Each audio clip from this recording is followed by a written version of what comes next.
الخير يا مساء الجمال. طبعا ممكن اكون انا ظاهره ان انا بصرخ لكم في الفيديو، بس طبعا عشان تسمعوا صوتي. عاملين ايه الاخبار؟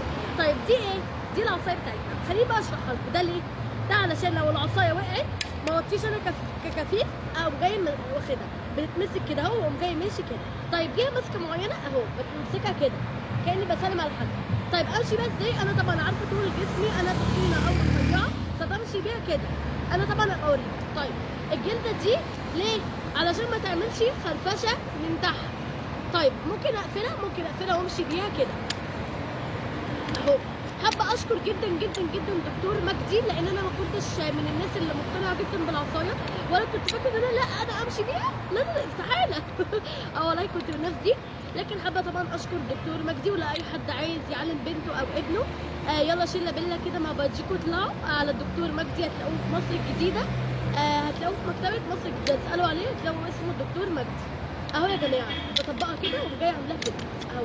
ليه ابيض؟ طبعا ليه لونها ابيض؟ انا طبعا حكيت لكم حكايه القصه البيضاء وحابه احتفل بيها يوم. طبعا بعتذر ان انا ما نزلتهاش يوم 15/10 لان ده اليوم العالمي للعصايه البيضاء. بحبكم قوي، يا رب يكون الفيديو عجبكم. وبحب طبعا اشكر دكتور مجدي لان هو خلاني اقتنع اقتناع كلي بنسبه 100% بالعصايه البيضاء. باي باي.